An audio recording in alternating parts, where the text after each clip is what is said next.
Again, good morning, good afternoon, good evening to everybody joining us. So this is Dmarc session.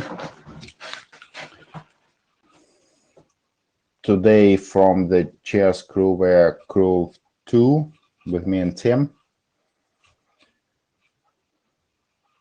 Let's get started.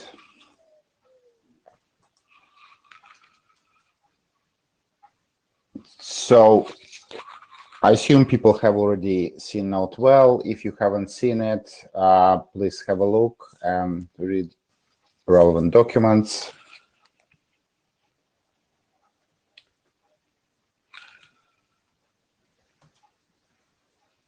So we're using Miteco. If you're hearing this, you're probably in the right place. So this session is being recorded. We have a Jabber room, which is mirrored to the chat in Miteco. So if you appear in either one, it should appear there. We have note-taking. Tim volunteered to be a note-taker, yes? Yes. But if Tim missed anything, please go to CodeMD and help him out. Yes, I'd appreciate that. So. Right. So this is our agenda.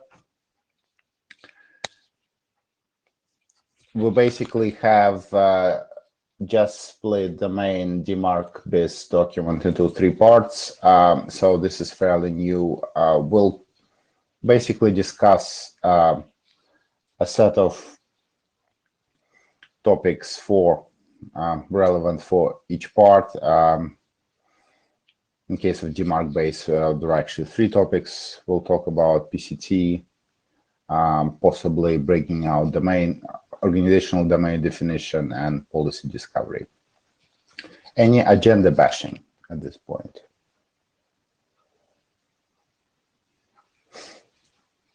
I suspect we probably wouldn't use 2 hours for this session, but we'll use as much of it as productive.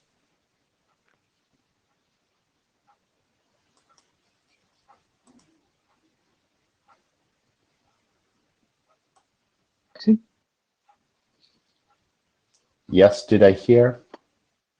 Yeah, hi, this is Jim Fenton. Hi.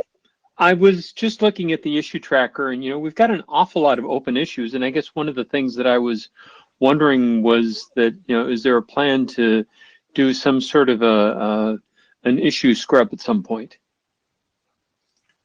Yes, absolutely. We should. Chair should get on top of things, and if we have a resolution for any specific issue, we need to declare it. Absolutely. Okay. So.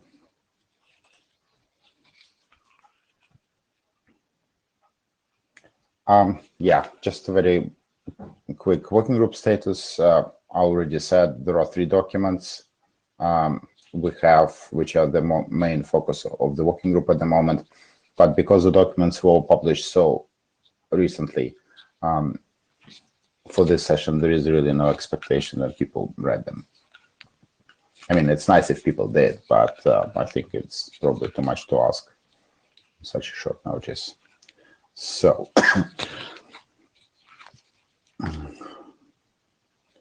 let's get started with the first issue on the list. So, it relates to the base document, and the question is, should we keep or should we deprecate the PCT tag? So on the screen is the definition of it. It's a percentage of messages from domain's own email stream. And as pointed out on the next slide, what exactly is the problem with this? Well, it's written, implemented, and understood very differently. So for implementations, you can say that there might be implementation bugs, but it's unclear enough and causes enough misinterpretation. So we should figure out what to do with this. So as written, it's applied percentage of all mail. But when people implement, they think it's percentage of failing mail, which are two very different things. And on top of this, there are implementation issues. And then, of course, there are interesting border cases like PCT0 and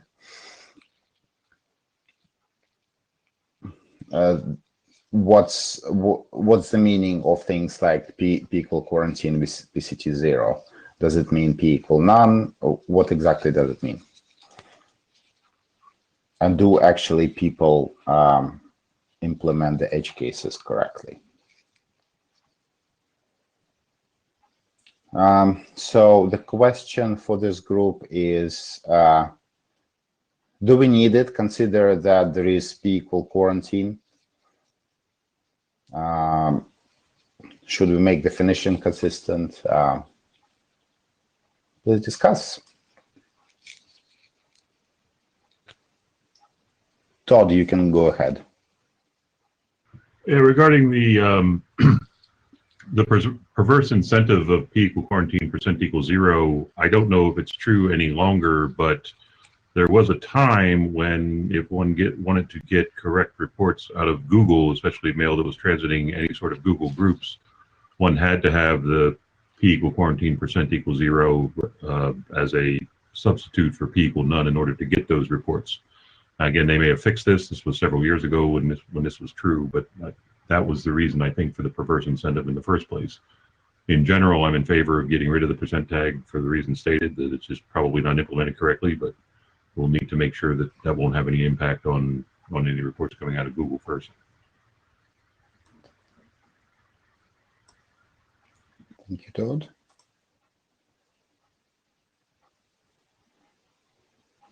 Autumn? I think I may be one of the stronger advocates for the percent tag, particularly due to P equals quarantine percent equals 0. As Kurt just mentioned, one of the big perverse incentives is mailing lists that will munge headers only if they find an enforcing policy in place. That is a big part of why we do this. I work for Agari, where I help large organizations implement Dmarc, quarantine, and reject all the time. And particularly, we see this a lot with Google Groups, but also with a couple of mailing list platforms like groups.io and listserv by Elsoft will munge headers for domains using a quarantine or reject tag, but not using a P equals none, or I guess presumably no Dmarc entry at all. And the reason this is a big deal is that some of these large organizations get to a point where everything legitimately sending email from their domain has been properly set to be in compliance with Dmarc, and yet they see all of these messages primarily through Google servers, but also through some of these other mailing lists as failing. And I can assure them all day long that when they go to quarantine or reject, those messages will no longer show as failures, but it makes their leadership very nervous and very hesitant to use a restrictive policy. I've been able to break that resistance by having them use P equals quarantine percent equals 0 for a couple weeks and show them that the things that had looked like failures disappear and the traffic is fine. And in that realm, I'm able to get people to adopt a stricter security setting. Whereas without that, they are very risk averse and very uncomfortable with it.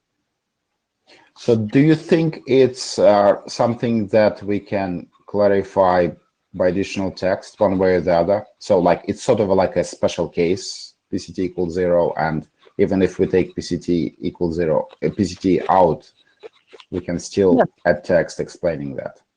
Yes, we could do something like allowing this but not other PCT equals, or allowing some other setting that accomplishes a similar goal would be fine. Now, I have had a couple of organizations that do use percentage tags in the way that it was intended to be used to roll it out slowly. But that's only happened with a couple of my customers, and I think they were people I could probably have talked into doing this without that. One of the biggest exceptions to that was one of the largest email organizations that I've worked with, and that was because they were worried that they would get enough reports back that their upper management might notice and decide something was wrong even though nothing was wrong. So they wanted to kind of slowly test the waters. But I think that is a very small set of people who are in that situation. And I do think that most of them could be convinced to either go along or just make a call that they weren't going to do it anyways. So I don't know that the regular intended use of percentage is as much of a key requirement.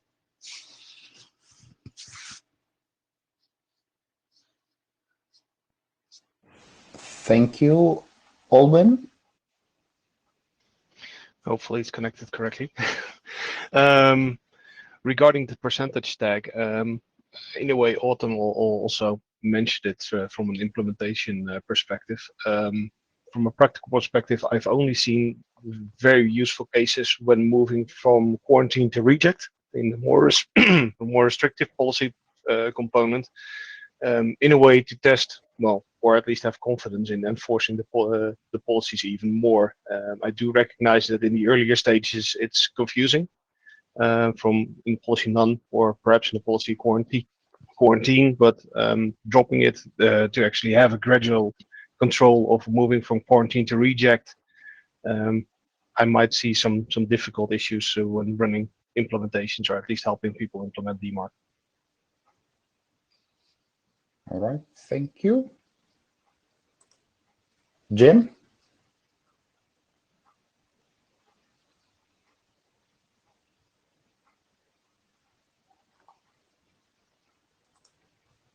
We couldn't hear you. I can see you, I couldn't hear you.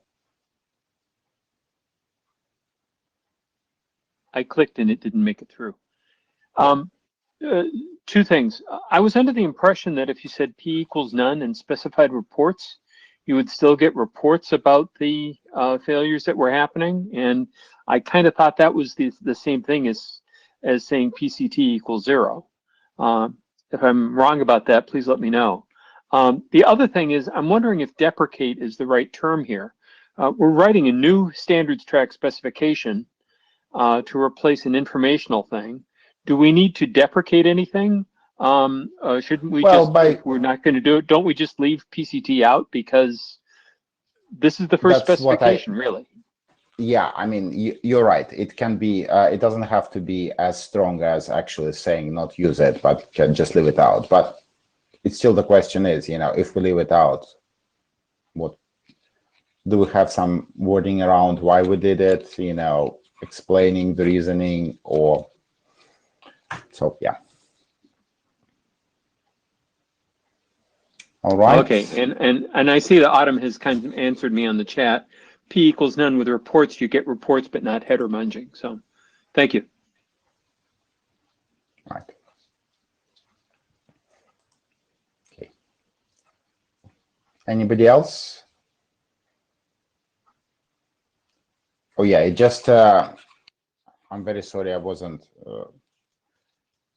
very clear on this. Obviously, all of these discussions will feed to the mailing list discussion, so we cannot really make a decision and declare consensus here, both because we don't have enough people and because this is not how ITF does things. So,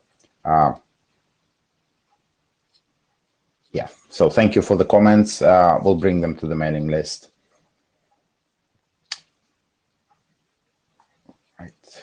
Let's move on to the next topic then.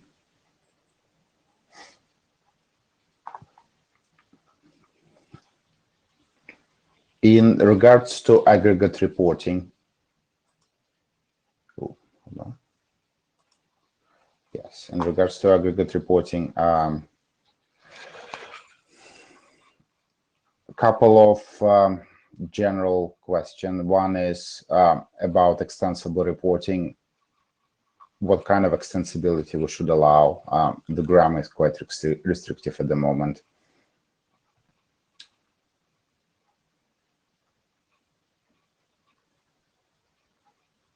Yeah, please discuss suggestions, thoughts you have on the topic.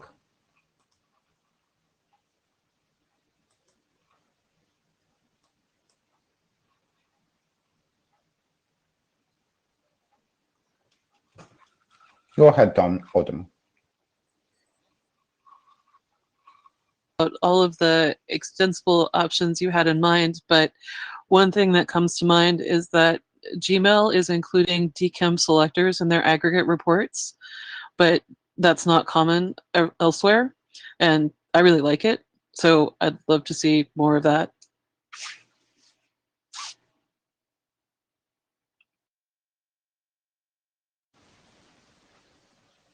Sounds good. Can you propose a change if it's not? Sure. To be honest, I'm not familiar enough to say how we would do that. Dave asks why I like having the selectors included. Well, a big part of what I am doing with Dmarc data is helping large organizations with multiple email streams try to track down those different email streams. So even if something is fully passing authentication, they don't always, the people I'm talking to are usually a security or IT team for a large organization, maybe a business, maybe a government agency. And a lot of times they have no idea who the people on the ground are who are actually sending these emails. And maybe they've got that somewhere in various ticketing systems somehow, but they don't always know what to query. So when we have selectors included, that is very helpful for them to be able to search their records and maybe figure out who put something in DNS, because they're much more likely to have a DNS record tracked to say, oh, we put in a CNAME or a text record. So it facilitates tracking. And similarly, it's also helpful to figure out if DKIM keys have been rotated, because a number of the organizations that use CNAMEs for DKIM will do automated key rotation, where they might have you implement 3 CNAME records and they'll switch between them every few months. But as an outsider, if you're not looking at the mail traffic, you've got no idea which one is live at any given moment. And so that can be nice for people who have any sort of security requirement to monitor for DKIM key changes. Knowing what selector is currently sending is very helpful. So I'd be happy to see that in Dmarc reports. And in terms of how we would make that extensible, I would have to go look at exactly what the aggregate reports look like from Gmail. I don't have one handy, but I believe it just has S equals and then the selector in the same list of format like you would get in other people's aggregate reports. Right. I think one suggestion was to have more structured data in aggregate records to make them easier to parse. So if there is something that of use, then we should think about that as well. All right, Murray.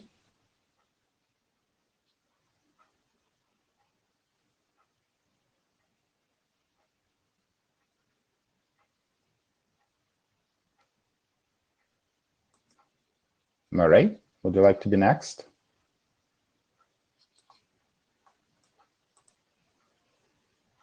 Sorry, it was, yes, now you're hearing me.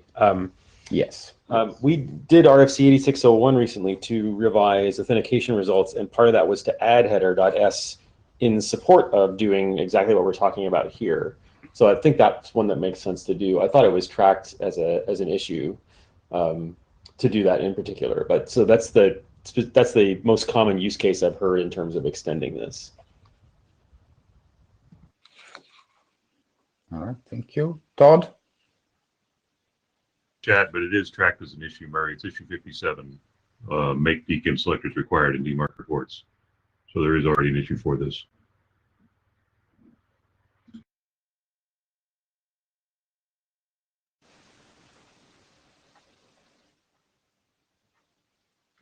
All right, John? Can you hear me? My microphone hasn't been working Yeah. very well. Okay. It's not clear to me what the question is that we are trying to address here. Is it, what other things do we want people to, what other things might we like to have in reports? Or is the question is, how do we put, how do we allow people to put stuff into reports in a way that won't break existing parsers. And 7489 has an XML grammar, which is fine. And I suppose we could put some stuff into the grammar that says add your hacks here. And I guess have Yes, a or context yeah. explaining. I think we want both, really.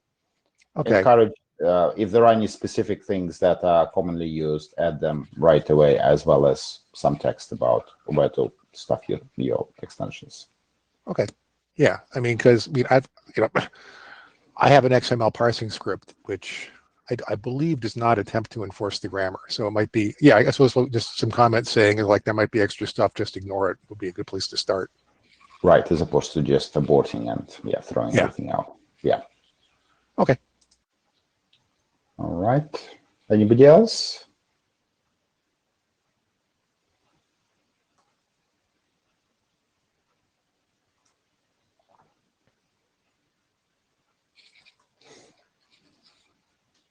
Okay, let's talk more about aggregate reporting.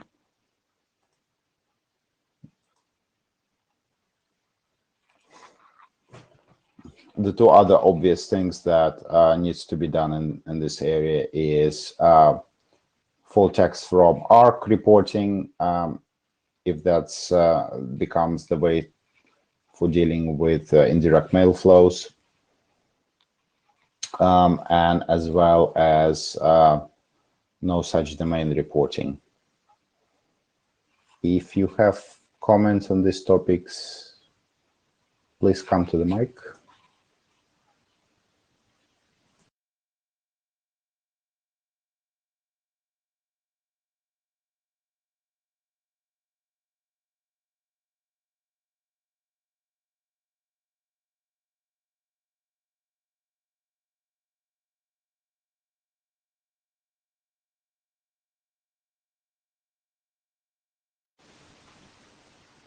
Sounds like there are no takers on these, but okay.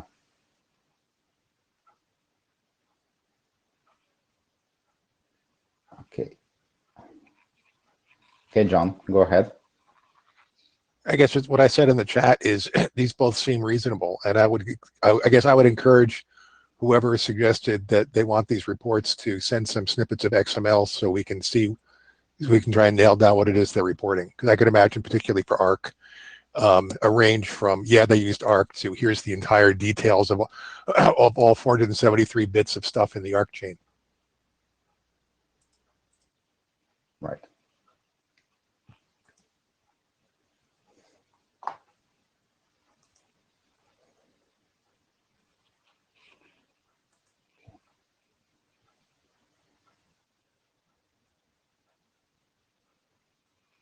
Okay, let's move on to the next. Dmarc failure reporting. So this is at this point is more experimental.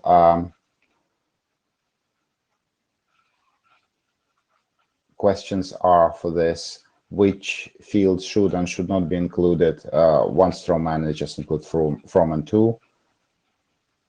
Is it useful? What else people want or don't want to see there? Please come to the mic.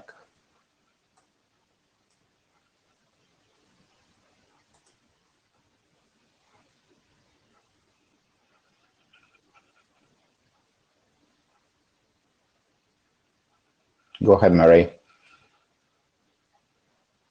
Is the question about the straw man is what must be included, what may be included? I haven't read the new document yet, but does anybody know whether we're talking about a minimal set of things that have to be included, or a full list of things that might be included, or some mix of those? Both. I mean, what's the recommended minimum, as well as reason to include or not to include more? And especially, okay, you know, obviously privacy considerations are going to be quite important for this document. This is ripe for a privacy consideration section, yeah. Yeah. Okay, thanks. Todd? Yeah, I don't see him on the call, but I know Jesse Thompson from University of Wisconsin has spoken in the past about his sort of straw man failure reporting and how it would be super helpful for him, who's at a large distributed system, to figure out just where the failures are coming from, to have that from into two. I don't like the idea of the failure report sent as failures occur. That just seems like a vector to be abused, simply from somebody forging mail and causing intentional Dmarc failures. But something stripped down with just from and to, send at a regular interval like an aggregate report sounds reasonable, assuming people would actually consume the reports.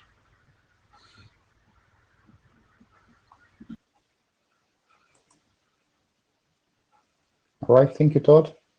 Autumn? Last IETF, I sent out a message to other folks on my team who also help people implement Dmarc. And of course, everybody loves the full forensic reports, but there are some pieces that we are less in need of. So, for example, there are some providers that provide the full message. Obviously, most of the time we're working without that. That's fine. We also don't usually find ourselves in need of a full DKIM header, which is often in the results. We don't usually need a full date and timestamp. So a date is good, timestamp not necessarily required. I think my team most often that we do use the from address, and also the subject line is really important to us. Now, the subject line I think is one that is up in the air because of concerns over private data, but that is extraordinarily helpful. Again, the use case I'm seeing is a domain with many distinct email uses, many distinct vendors, and not a lot of visibility otherwise into what's being sent. So if you are a domain that only has a couple of uses of email, that's usually a little easier to figure out. But I've worked with domains that had 200 separate accounts and service providers sending email, and trying to track down who is responsible for that can be quite challenging. So that's why we use those. My team members also find the message ID helpful sometimes, because sometimes it provides insight into the back-end technology. Now, that's another question, I guess. What would be helpful for this is if we could find what specific fields people are really objecting to, because some of them are going to be a bigger deal than others, and I think there's potential trade-offs to be made. Is the concern really over possibly exposing infrastructure? If that's the case, then a message ID is something that should be up in the air. If that's less the case, then that's something that's very helpful, particularly for identifying abusive traffic as opposed to legitimate traffic. So I hope that's kind of a helpful set of pieces. Also, we do like the DKIM selector, and that's, of course, something we're suggesting in aggregate. The links, of course, are also very helpful, but again, I know that's something that people might be a little bit less comfortable sharing. All right, thank you. Alvin?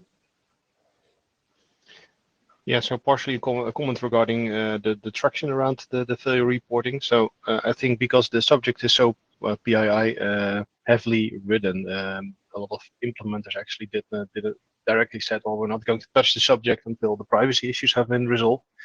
I definitely see real life use cases for having, in a way, abstracted reports with limited PII information. But then the headers regarding where the message originated from MTA-wise would be very interesting to have in there. Do not need the subject, to be honest, from a personal perspective, but having at least from the what is it, the domain part and the to domain part without the local part is would be fine from a specification perspective. Right, thank you. Michael?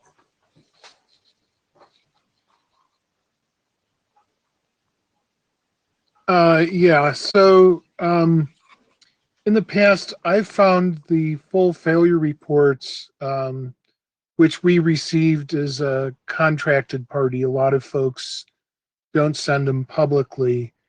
And just to give an example of how useful they can be, in total.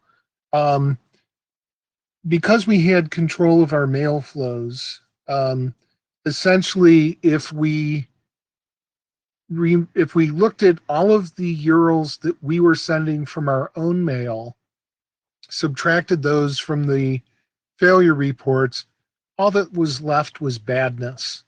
And we actually used those links from the badness for shutting down the sites that are hosting malicious activity, abuse of our name, et cetera, et cetera. So it is very useful in getting rid of the badness. It's not just arbitrary failures. That's all I got.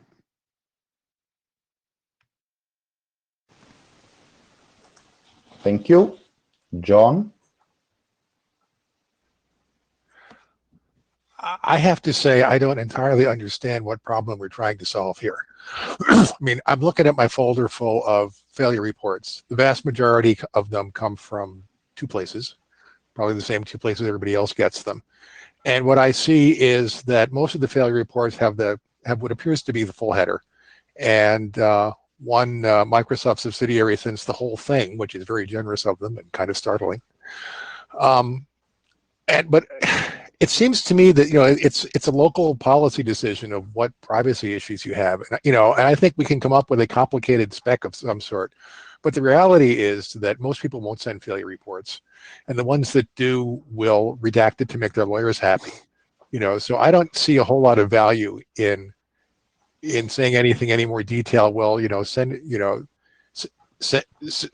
whatever you feel you're able to send, and it would be nice if you sent along the from line of the message header, but we'll take what we can get. Yeah, I think if we want to encourage more failure reporting, then having some text about what should be included and what you should consider at minimum, and why you should or should not include various things would be useful probably in the document. Yeah, well, I'm not sure we are in a position to say, basically, we're talking to lawyers here, and I'm not sure there's anything we can say in the standard that says, oh, it's okay to send X, because they'll say, they have their own opinions about it. So I'm not opposed to doing this. I just think, I don't think we should put a whole lot of effort into it, because I think in reality, people are going to report what they're going to report.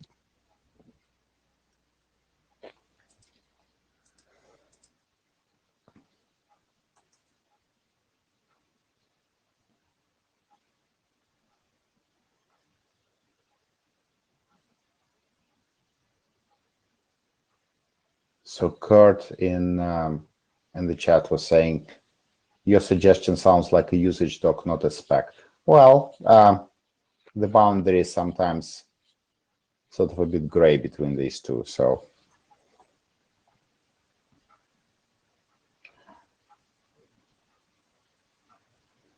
right. Any other question? Any other comments on this? If not, let's move on.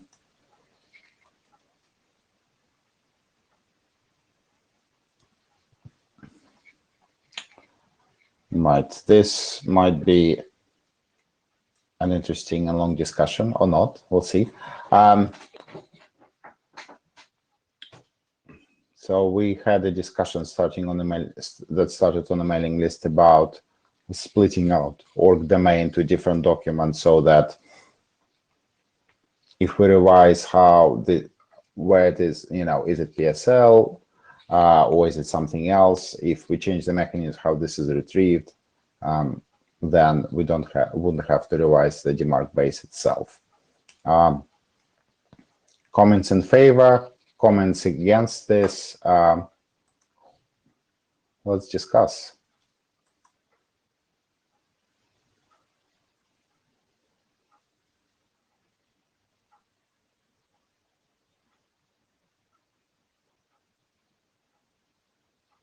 Yes, Dave.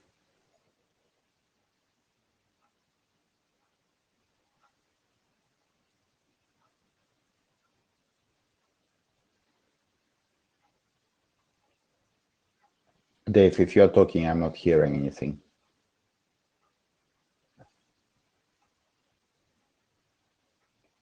I can see you now. I don't hear you. This probably works better now, doesn't it? Yes, it does. Yeah, you have to click twice. So since I made a proposal for a really firm split, I'm feeling obligated to at least repeat that. This is a messy, unpleasant topic with a bad history. It's a case of making do with what is generally viewed as a not very good or terrible solution, but it's the best that's available now. There are different approaches to making it a lot better. One of these days, one of them might actually prove successful and get adopted and work better. Baking anything into the core Dmarc spec that relies on anything in particular happening, it is just inherently risky. Having the spec state what it wants as a result, what's the nature of the information it wants, that makes sense because Dmarc needs to use that information. Making any statements about how it gets the information is the problem. And I now don't remember who made the suggestion for some compromise text. I can't remember whether it was Murray or Barry or Kurt or whoever, but it was very clean, it was very simple, and it seemed to be plenty sufficient.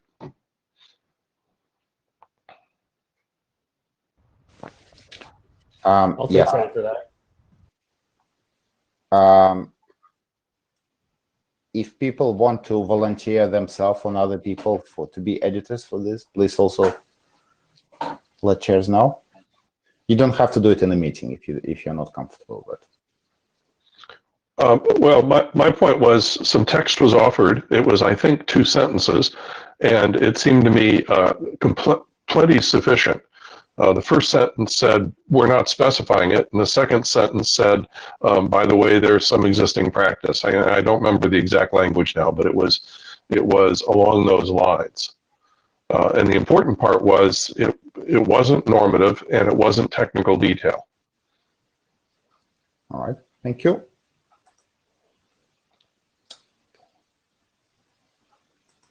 John?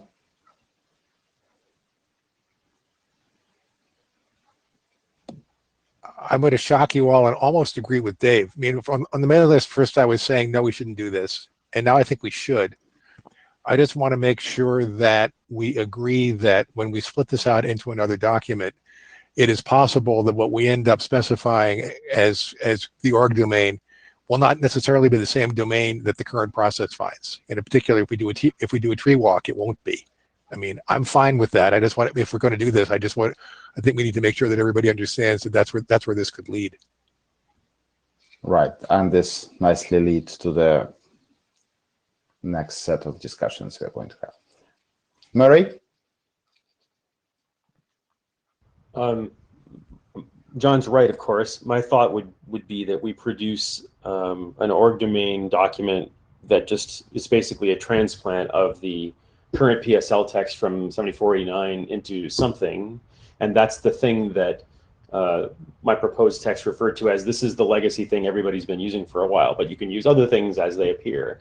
And then we might immediately generate another one that says, here's how you do it with the tree walk.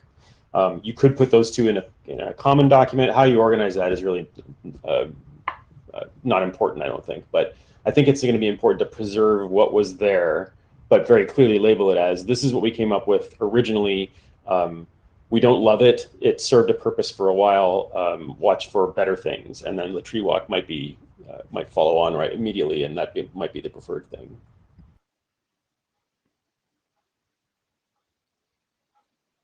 Right. Kurt?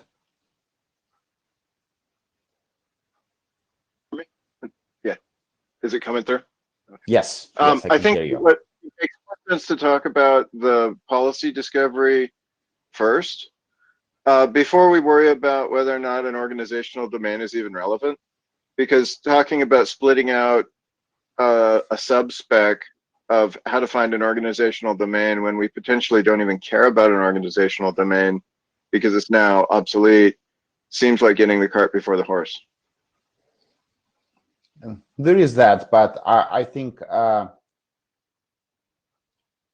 it sort of goes back to Murray or somebody's point that once we split it off, it might mutate into something else. So yes, these two issues are completely interlinked.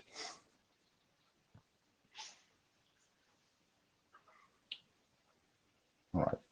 Well, and I also don't think that it makes sense to have a separate document that says essentially, thanks for looking here about finding an org domain, but we don't care anymore because do a tree walk instead. And so I think we'd be better served as just an appendix in a new document that says, historically, here's how it's done. This is the way going forward, and not have a separate document, potentially. So I'm on the fence about a separate document per se. Right.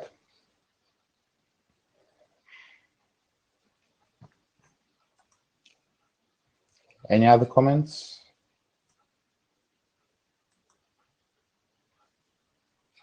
Well, if not, then let's talk about tree walk.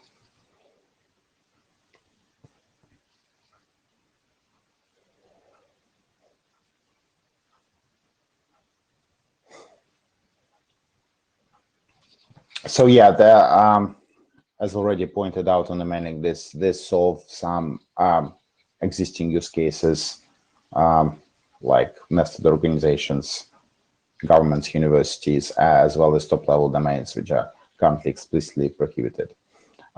So please come to the mic and let's discuss. Autumn? The nested organizations piece that you mentioned.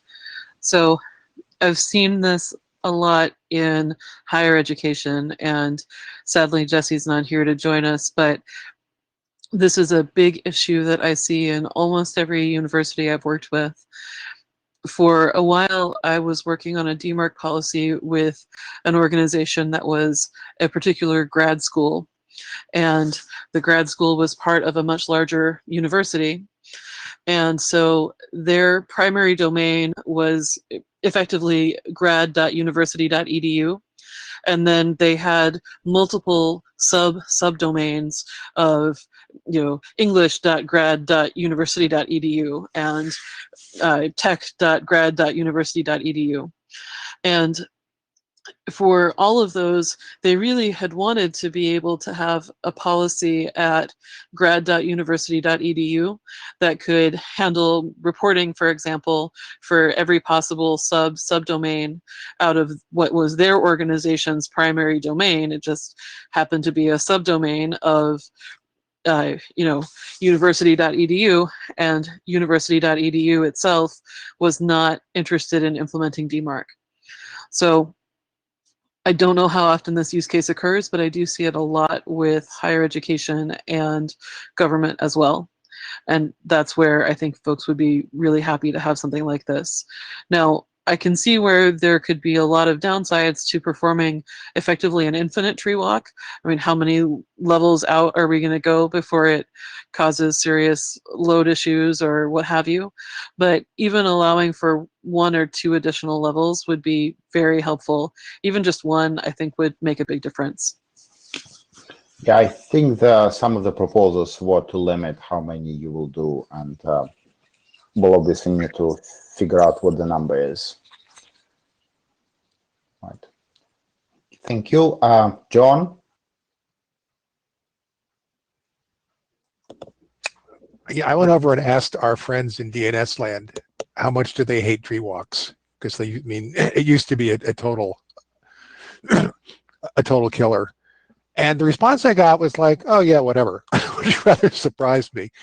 And they pointed out that the CAA DNS record that's used for controlling TLS certificate issuance has specified a tree walk for 7 years. It was published in 2013.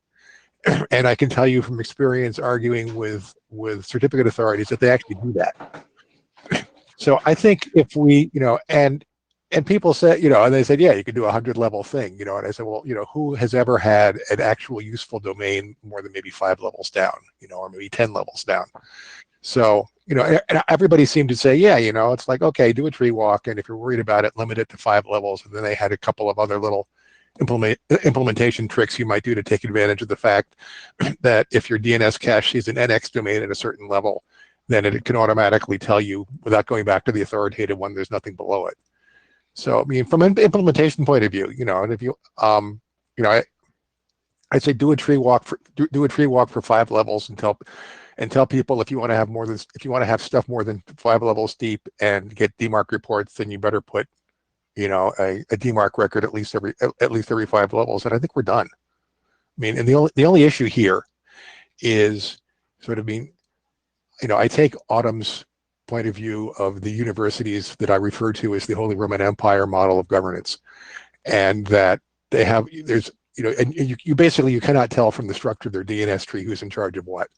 And the flip side is there are organizations where, by golly, their second level domain that they registered is their domain, and that's where all the reports should go. I mean, I don't know if there are people who feel really strongly about this, and that would be an argument for keeping something like the current organizational domain. Although the counter argument is like, well, then if that is a problem for you, then write a little script that walks up and down your DNS tree looking for rogue Dmarc records and fix them.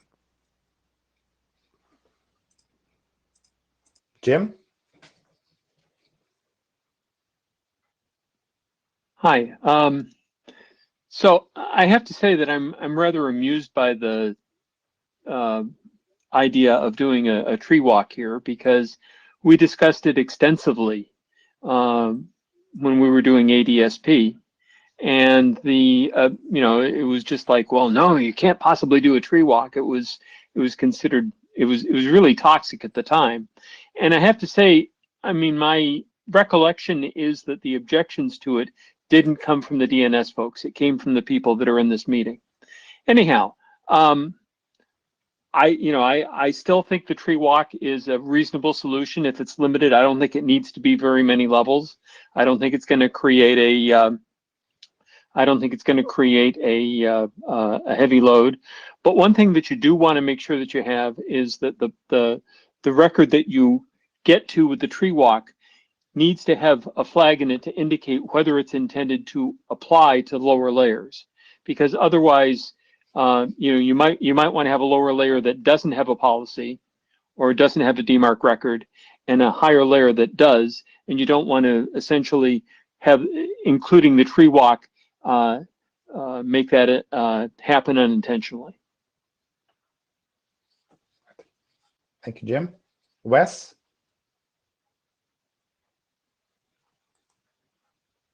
So not a Dmarc expert, do know a little bit about DNS on the other hand. So a couple of things, and I'm not even sure I have an opinion on walking myself or not. I think if you asked a lot of people, you'd get, a bunch of different answers. In fact, if you asked 10 people, you'd get 11 answers, I'm sure. But as to whether it's actually, good or bad, I will point out a couple of things. One, the CAA example is one where it's done, but there's a huge amount of difference between the queries that will be generated by CAA searches, which are rare, versus those by mail servers actually doing Dmarc. There's a significant difference in traffic. So queue name minimization is actually another way where we're actually increasing the load on the DNS by making more requests, and that's sort of a tree walk going downward. Ideally, the right thing to do is provide guidance at that point. And so if you have a lot of different subdivisions within a university, for example, I'm at one, so I'm just as equally as guilty, right? We have a subdepartment that is inside of the major one. It'd be better if you could add a reference, right? To be able to say, and that reference could be, even possibly just a CNAME would work, of I need my subdepartment to actually, I want you to go follow this policy somewhere else. And that way, you don't have to do a walk if you can point directly at it, right? You take out, that's a much more optimized solution in terms of both, the number of DNS requests required, as well as just simplicity of an algorithm. So I think that's all of my points. Thanks. Thank you, Wes.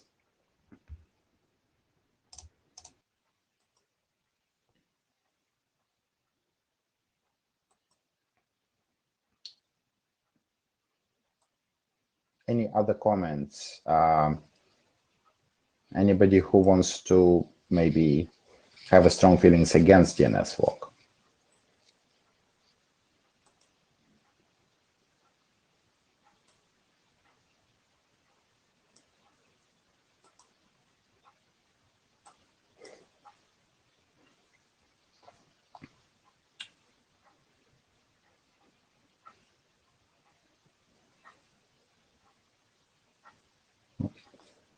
Right, it doesn't look like we have any takers.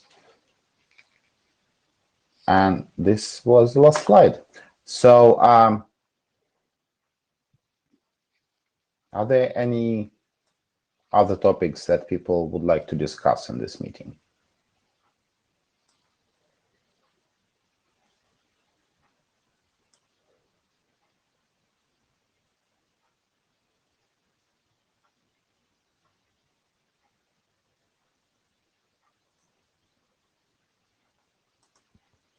Sorry, the interface is a bit, it's hard for me to switch between chat and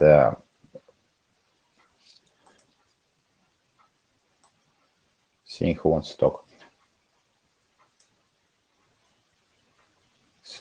So it doesn't look like anybody wants to come to the mic and bring up any other topics.